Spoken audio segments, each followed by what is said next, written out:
kisah Nabi Allah Musa alaihi salatu wassalam dan pertemuannya bersama Nabi Allah Khidir alaihi assalam.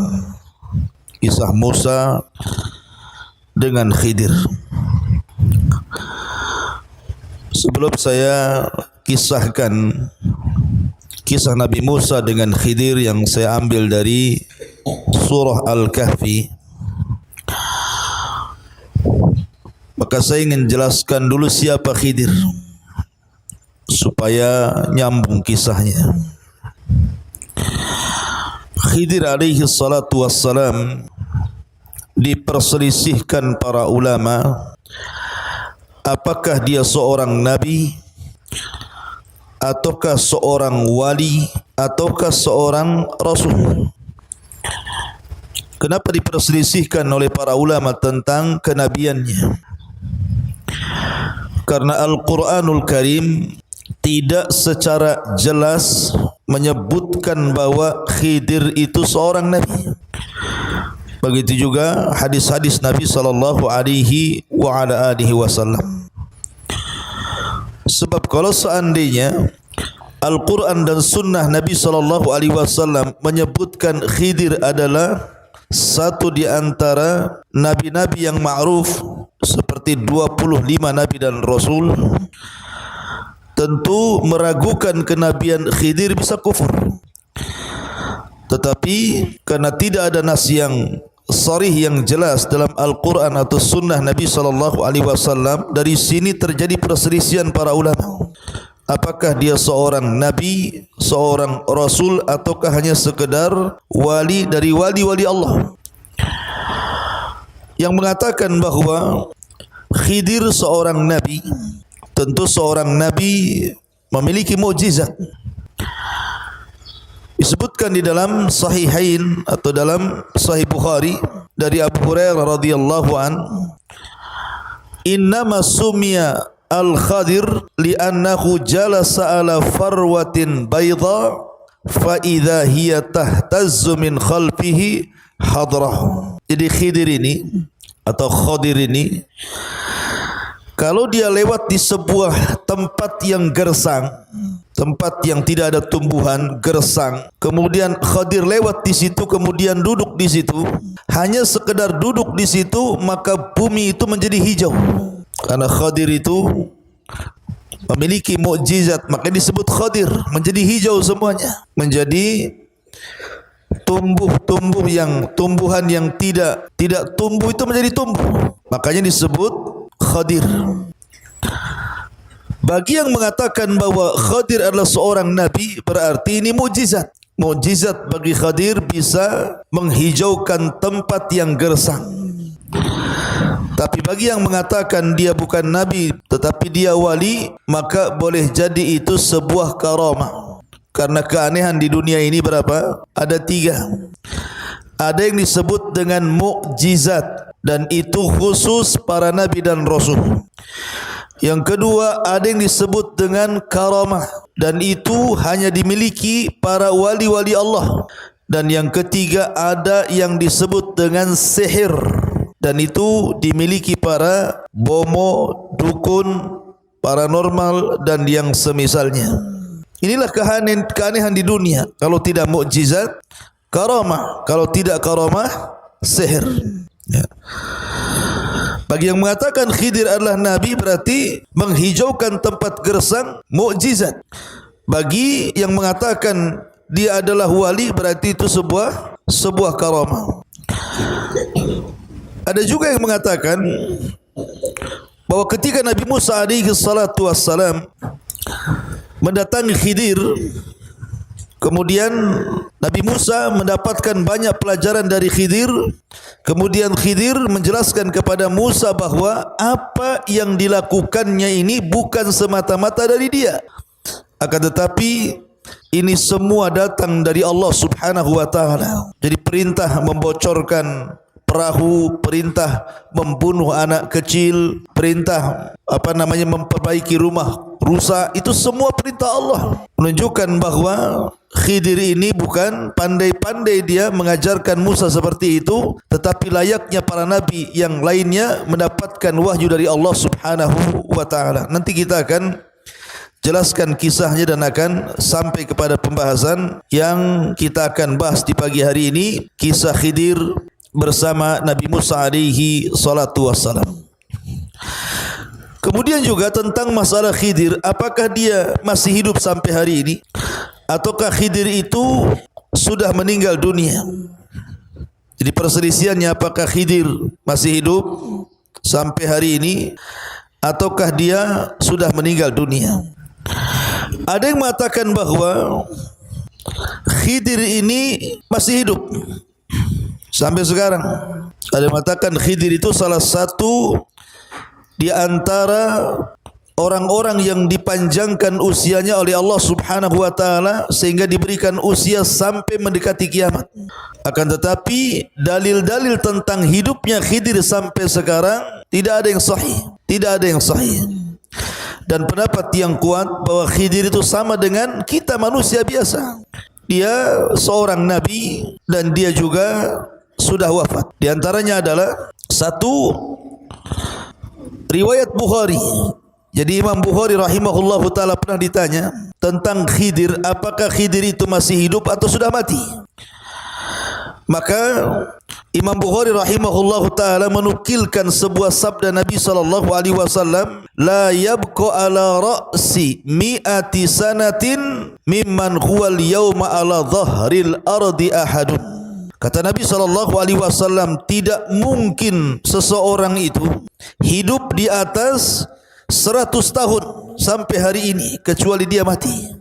Kemudian juga sebagian para ulama berdalil dengan surah Al-Anbiya ayat 34. Wa ma ja'alna li basyarin min qablikal khulda afa imitta fahumul khalidun. Dan tidaklah kami jadikan untuk manusia sebelum wahai Muhammad kekal. Artinya tidak ada umat sebelum Nabi SAW kecuali mati.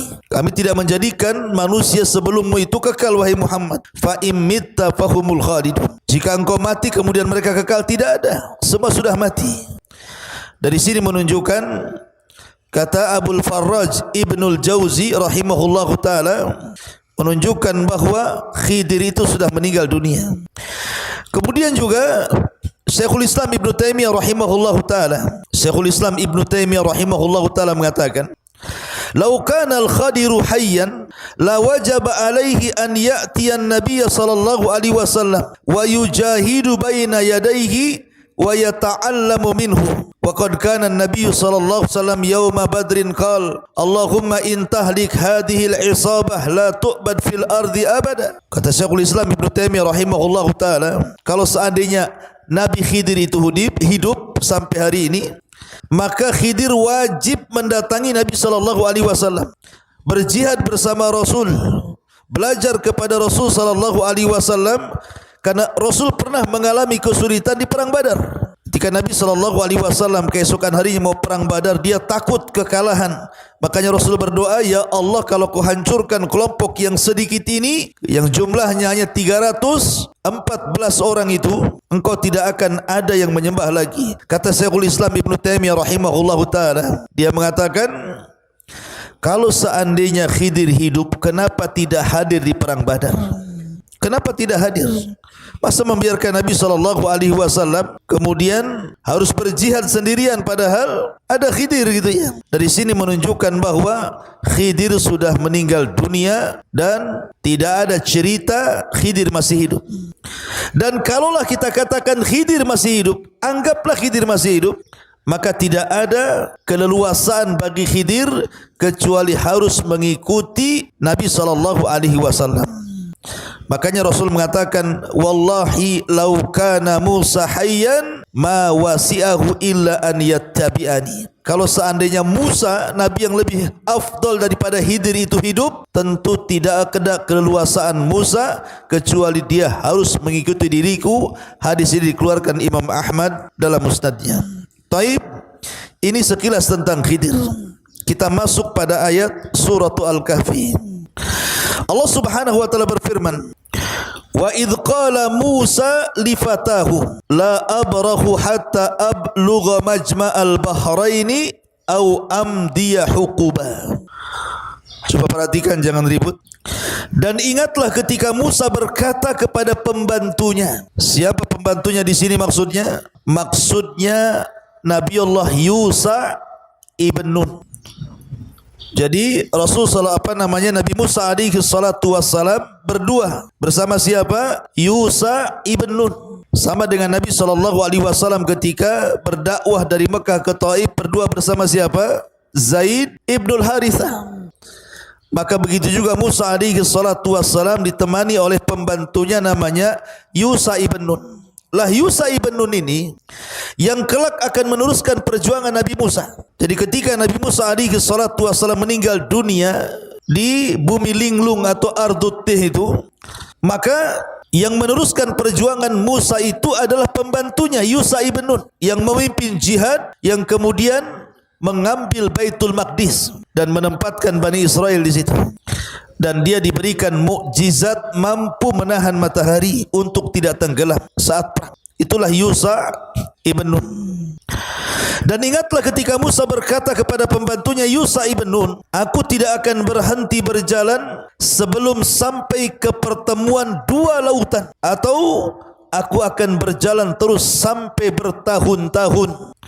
Disebutkan dalam riwayat ikhwan dari Abdullah ibn Abbas radhiyallahu anhuma, dari Ubay ibn Ka'ab. Dan Ubay ibn Ka'ab ini satu di antara 4 sahabat yang direkomendasikan Nabi SAW untuk diambil Al-Quran darinya. Kata Rasul, khudul Quran min 4. Ambillah Al-Quran dari 4 sahabat.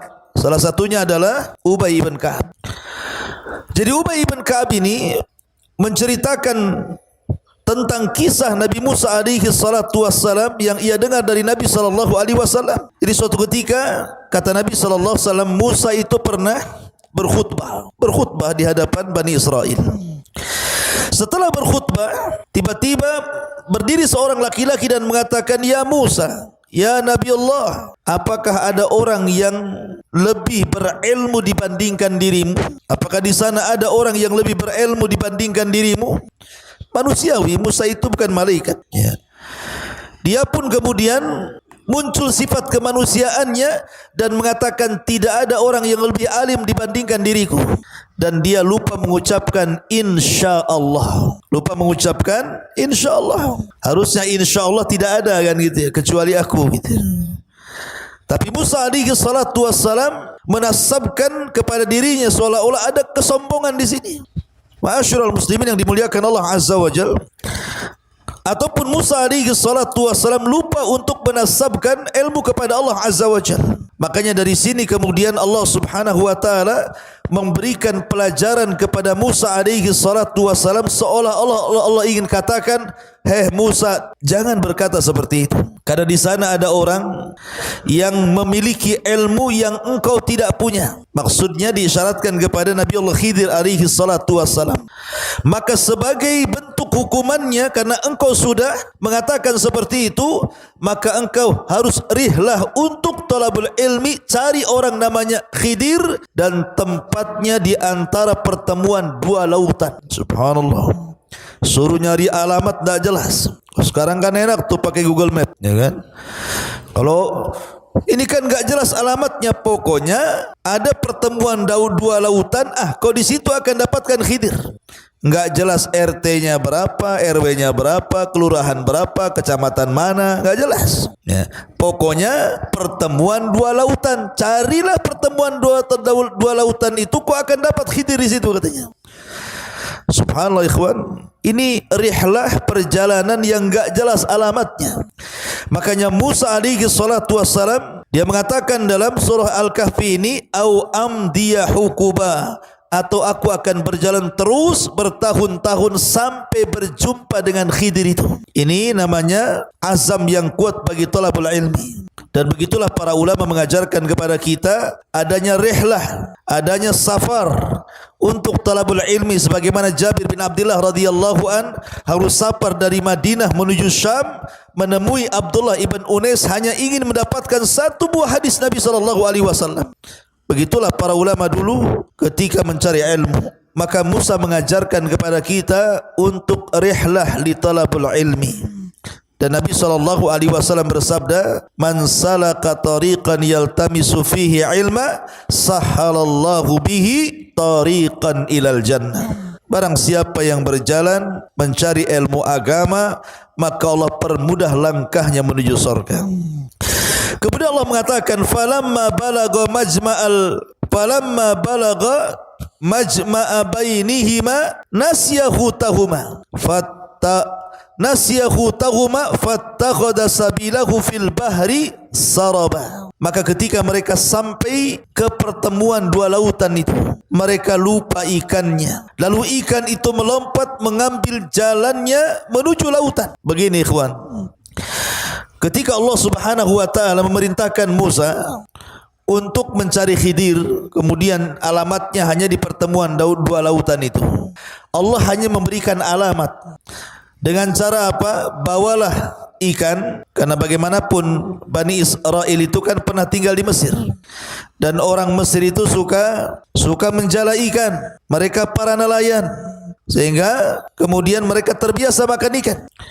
Lah ikan yang dimaksud di sini artinya ikan yang diasinkan. Jadi ikan yang sudah meninggal, sudah mati, diasinkan, kemudian dijadikan bekal.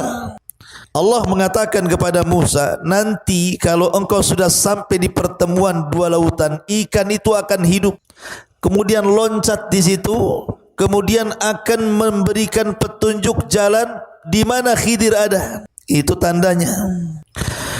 Maka Musa dengan Yusha ibn Nun ini berjalan entah berantah ke mana, menyisiri tepi-tepi lautan, mencari pertemuan dua lautan. Terjadi khilaf para ulama tentang masalah Majma'al Bahrain ini. Sebenarnya pertemuan dua lautan di sini maksudnya dua lautan apa di sini? Ada yang mengatakan bahwa yang dimaksud dua lautan di sini artinya adalah Bahrul Faris wa Bahrul Rum. Maksudnya lautan Persia dan lautan Romawi. Pertemuan dua lautan di sini maksudnya lautan Persia dan lautan Romawi. Ini sebagaimana yang disebutkan oleh Imam As-Suyuti rahimahullahu taala dari Qatadah, bahwa yang dimaksud Majma'al Bahrain ini adalah Bahru Farisin wa Rum. Pertemuan dua lautan, lautan Persia dan lautan Romawi, dan dua-duanya adalah disebut dengan dua pertemuan lautan. Ada juga yang mengatakan maksudnya Majma'al Bahrain ini di mana maksudnya di Afrika, di Afrika sana. Jadi Musa itu berjalan, bayangkan, berjalan begitu jauh sampai ke Afrika, baru berjumpa pertemuan dua lautan. Dan ini sebagaimana dikatakan oleh Ubay ibn Ka'ab radhiyallahu anhu. Ada juga yang mengatakan dua pertemuan lautan itu artinya Tonja, Laut Tonja. Laut Tonja, disitulah terjadi pertemuan dua lautan.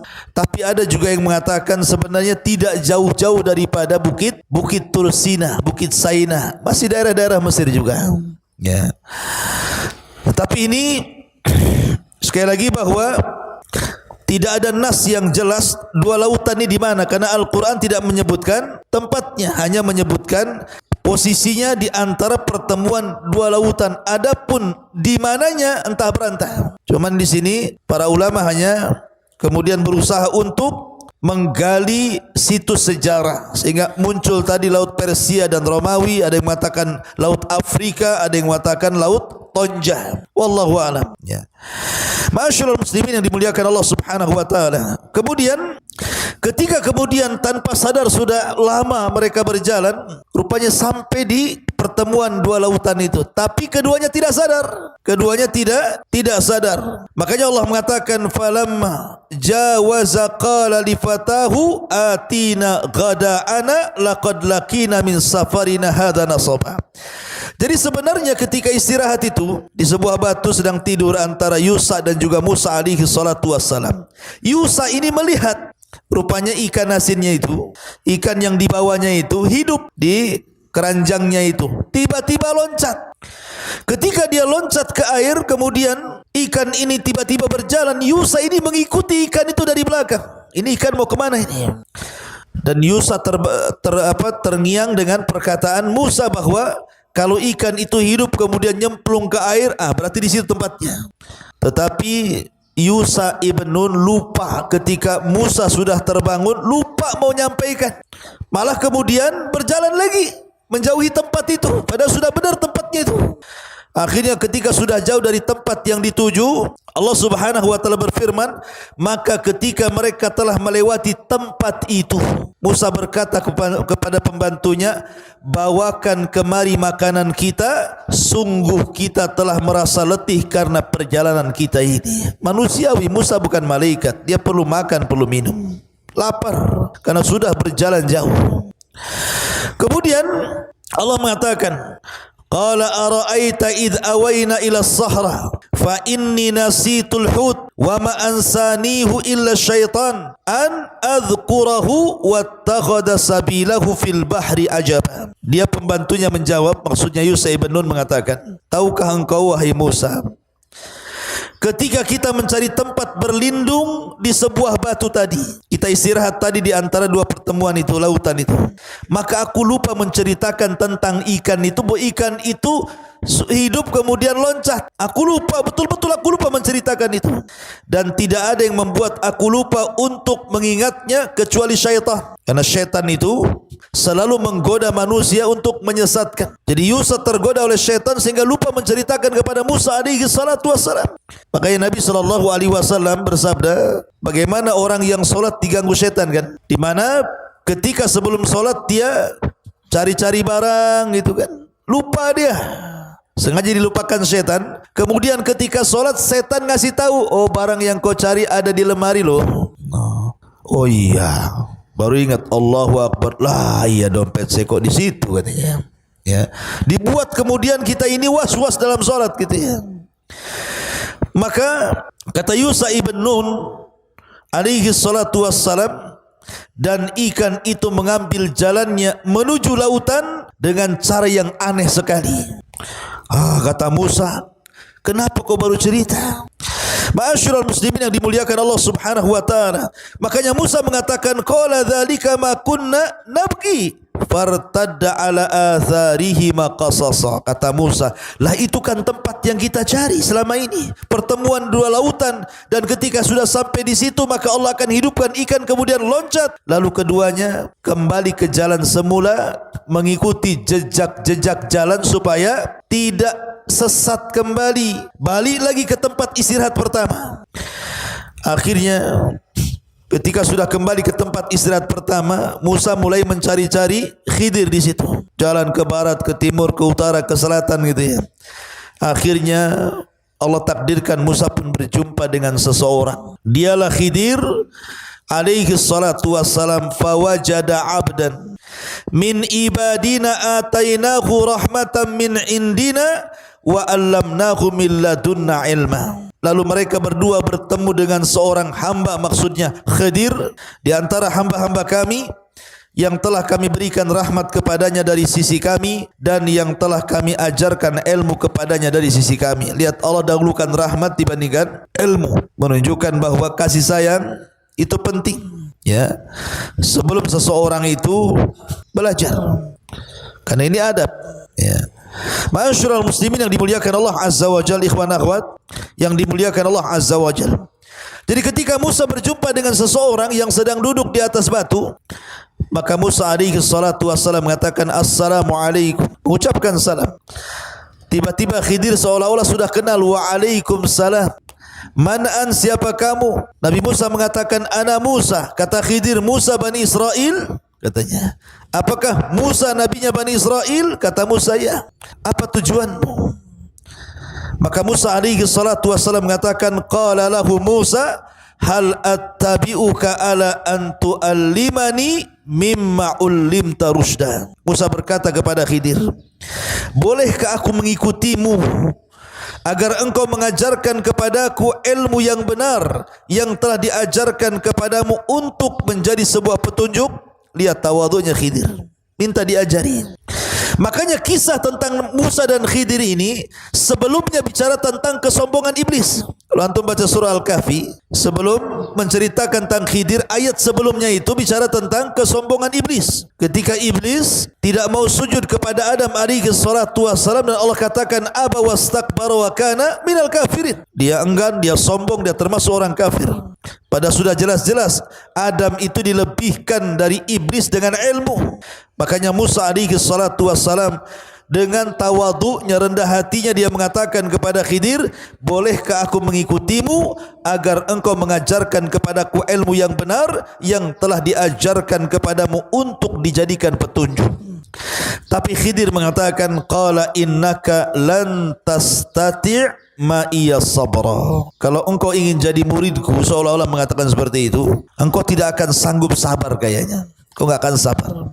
Di sini ada faedah apa? Mencari ilmu itu harus sabar. Sabar. Ya. Terkadang seseorang itu tidak bisa istirahat ketika talabul ilmi. Makanya Yahya bin Abi Katsir mengatakan, la yunalul ilmu birahatil jismi.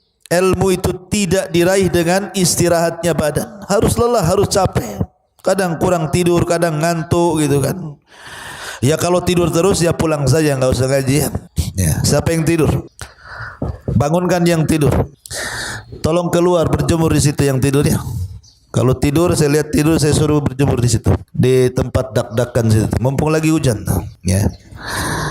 Jadi di sini kembali bahwa Musa alaihi salatu wassalam ketika meminta untuk diajarkan ilmu kepada Khidir, Khidir mengatakan, engkau tidak akan sanggup sabar bersamaku. Kenapa demikian? Karena nanti ilmu yang akan diajarkan Khidir itu aneh masalahnya. Ya. Kemudian Musa mengatakan, wa kaifa tasbiru ala ma lam tuhit bihi khubra. Dan bagaimana engkau akan dapat sabar atau sesuatu atas sesuatu sedangkan engkau belum mempunyai pengetahuan yang cukup tentang hal itu.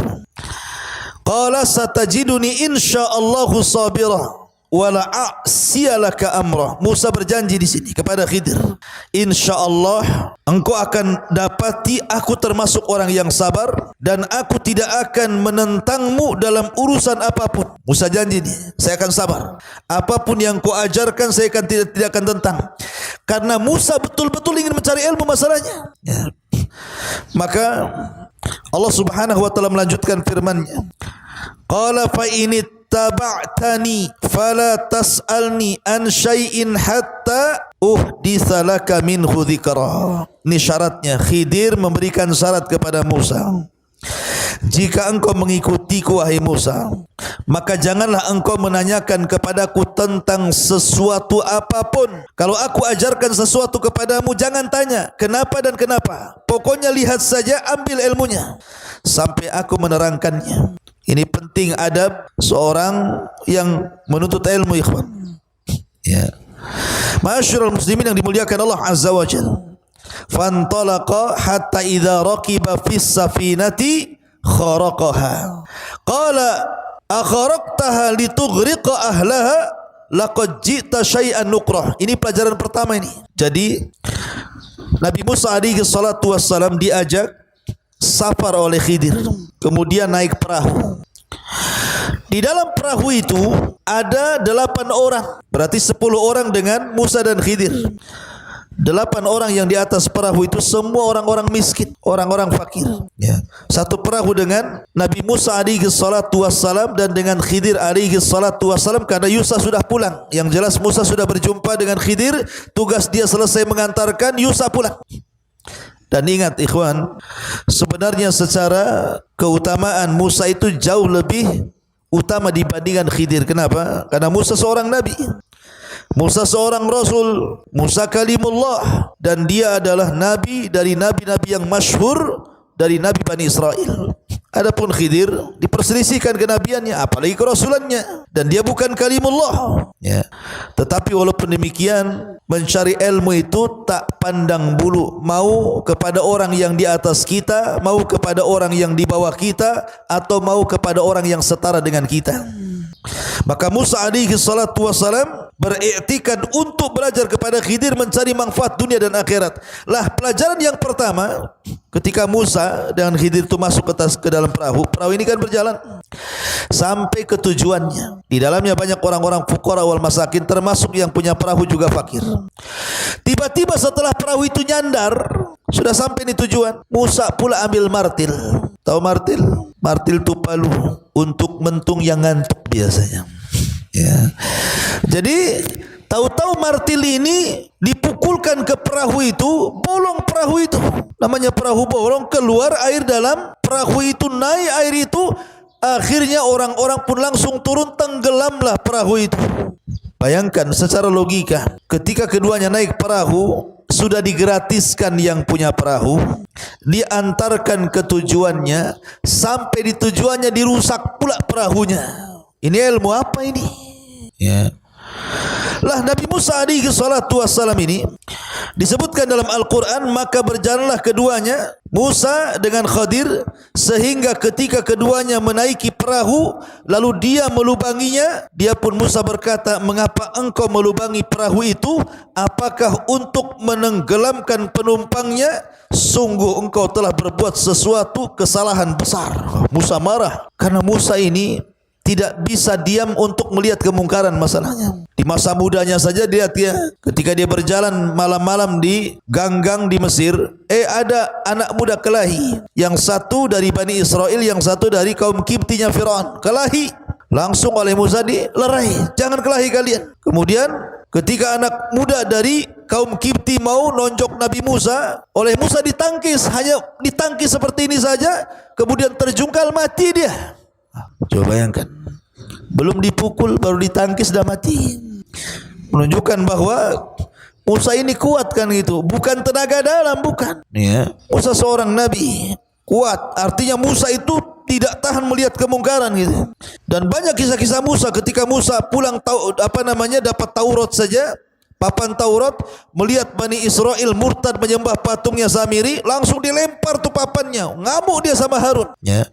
Jadi Musa itu tidak tahan. Memang Allah anugerahkan kepada Musa itu tabiat kepemimpinan tuh. Makanya ketika melihat Khadir seperti itu, gimana Khadir ini? Ini perahu milik orang miskin, yang di atas perahu juga orang-orang miskin. Tahu-tahu dirusak. Marah Nabi Musa. Makanya dia mengatakan, akharaqtaha litughriqa ahlaha laqad ji'ta syai'an nukra. Hai Khidir, mengapa engkau melubangi perahu? Apakah untuk menenggelamkan penumpangnya? Sungguh engkau telah berbuat sesuatu kesalahan. Khidir tadi sudah ngomong di awal kan, kalau engkau ingin belajar kepadaku engkau akan sabar. Enggak akan sabar. Baru satu pelajaran saja Musa udah enggak sabar tuh. Ya. Makanya Khidir mengatakan, qala alam aqul innaka lan tastati ma'iya sabra. Bukankah sudah kukatakan, ini baru satu ilmu nih, bahwa engkau tidak akan mampu sabar bersamaku. Maka Musa alaihi salatu wasalam sadar, dan dia meminta uzur dan mengatakan, qala la tu'akhidni bima nasid wa la tuhriqni min amri usra. Musa pun berkata, janganlah engkau menghukum aku karena kelupaanku, dan janganlah engkau membebani aku dengan sesuatu kesulitan dalam urusanku. Afwan mungkin bahasa kitanya, lupa saya tadi, harusnya saya diam, ngomong pula saya gitu ya. Kemudian pelajaran yang kedua, fantalaqa hatta idza laqiya ghulaman faqatalahu qala aqatalta nafsan zakiyatan bighairi nafsin laqad ji'ta syai'an nukra. Maka berjalanlah keduanya, Musa dan Khidir, hingga ketika keduanya berjumpa dengan seorang anak muda, maka dia membunuhnya. Maksudnya begini, ini kan turun dari perahu, selesai perahunya, kemudian jalan, ada anak-anak lagi main. Ada yang mengatakan bahwa anak yang dibunuh oleh Khidir itu usianya 13 tahun. Guys, siapa 13 tahun di sini? Ada yang 13 tahun di sini? Berapa antum usianya? Berapa antum usianya? 15. Udah balik antum. Jadi usianya 13 tahun. Kan masih kecil tuh, masih SD tuh. Lagi main-main, mungkin kalau sekarang lagi main bola di lapangan itu. Cuman anak ini dikisahkan, anak ini tukang nyolong. Ya. Jadi kalau seandainya ada musafir yang membawa dagangan, kemudian istirahat di situ, kemudian tidur. Terkadang kemudian anak ini menunggu pemilik barang itu tidur, diambilnya, dicolongnya barang itu, kemudian diberikan kepada orang tuanya. Jadi tukang nyolong anak ini.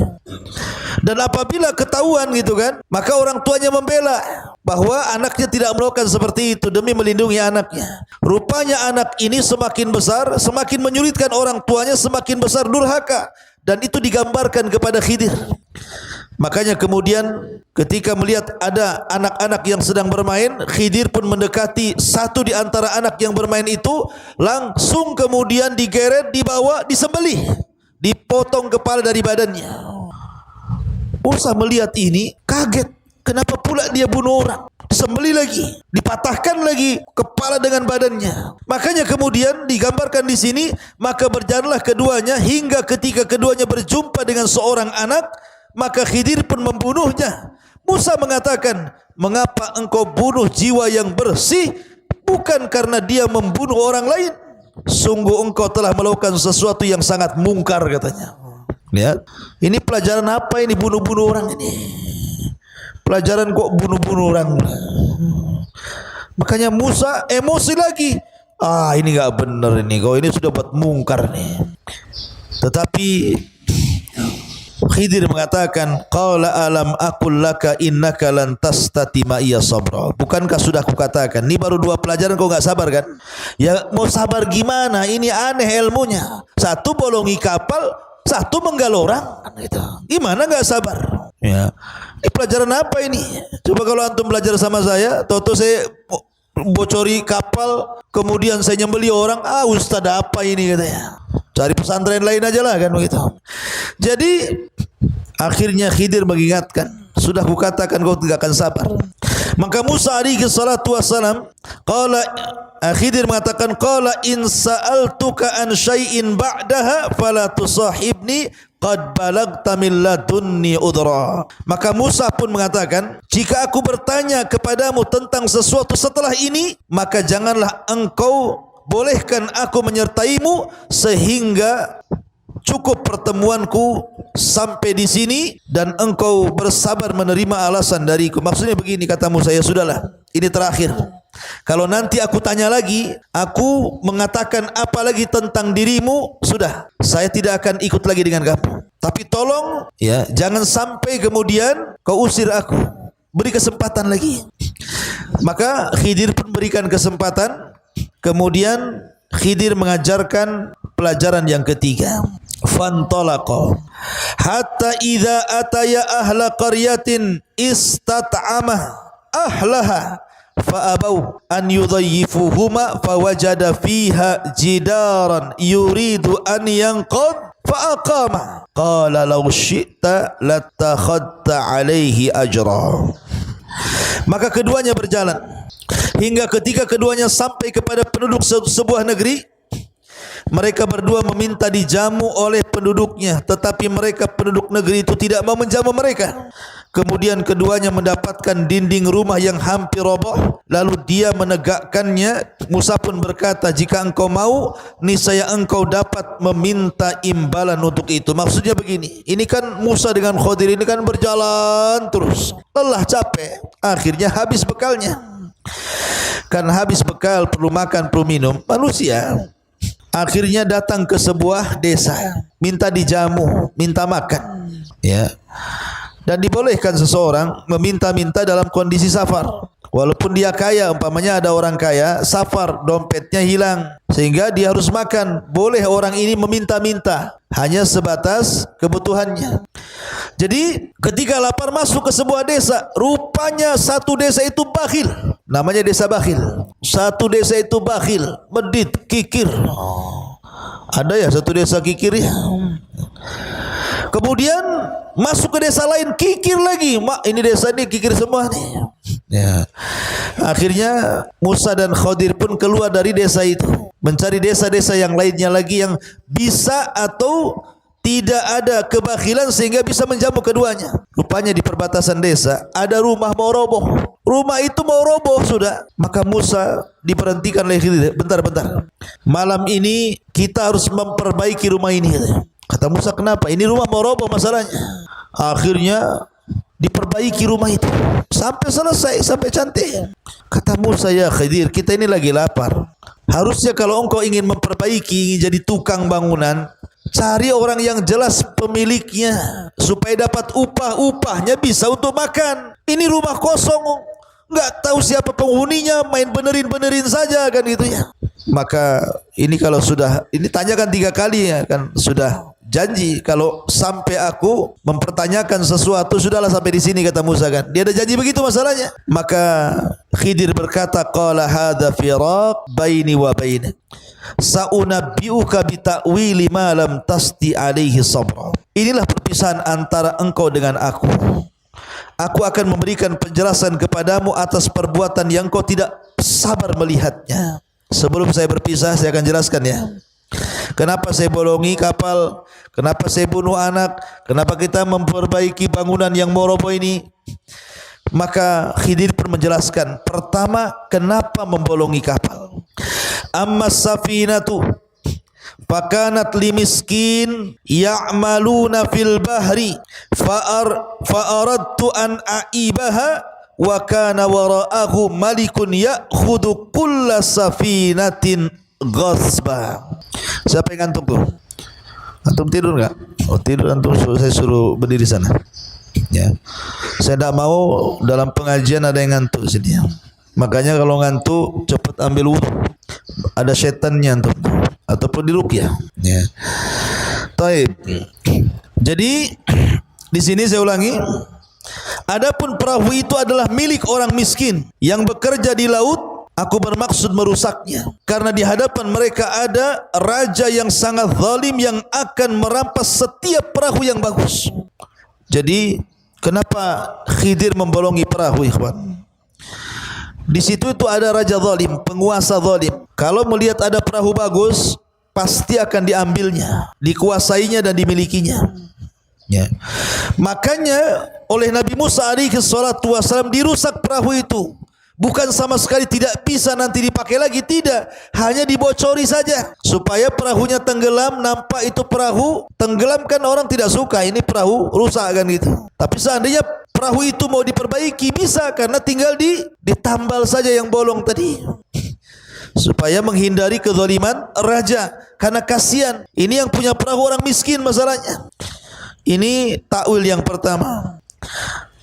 Wa ammal ghulam fakana abawahu mu'minain fakhashina an yurhiqahuma tughyanan wa kufra fa aradna an yubdilahuma rabbuhuma khairan minhu zakatan wa aqraba rahman. Adapun anak kecil yang dibunuh itu, dia memiliki 2 orang tua yang mukmin, dan kami khawatir kalau dia akan memaksa kedua orang tuanya kepada kesesatan dan kafiran. Kemudian kami menghendaki sekiranya Tuhan mereka mengganti dengan seorang anak lain yang lebih baik kesuciannya daripada anak itu, dan lebih sayang kepada orang tuanya, ibu bapanya dibandingkan anak itu.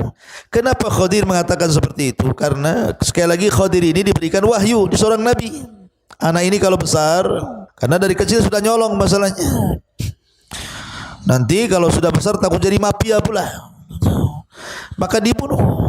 Tapi sekali lagi ini karena pemberitahuan dari Allah Subhanahu wa taala. Jangan pula kemudian main bunuh saja kan itu. Tengok anak kecil ambil pisau tusuk. Kenapa tusuk? Nih kalau gede jadi kurang ajar sama orang tuanya. Dah tahu dari mana tuh? Main tusuk saja kan begitu. Ini Khidir diberikan wahyu. Makanya dia tahu anak ini kalau besar akan jahat, makanya dibunuhlah anak ini supaya Allah menggantikan yang lebih baik. Nanti kalau dia besar, takutnya orang tuanya jadi sesat kafir gara-gara anaknya. Ya.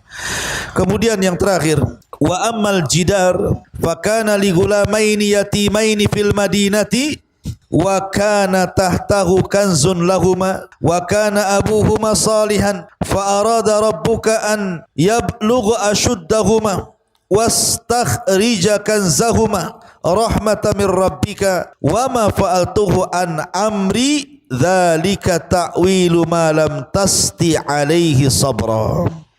Adapun dinding rumah itu, adalah milik dua anak yatim di kota itu, yang di bawahnya tersimpan harta bagi mereka berdua, dan ayahnya seorang yang soleh. Maka Tuhan menghendaki agar keduanya sampai dewasa, dan keduanya mengeluarkan simpanannya sebagai rahmat dari Tuhanmu.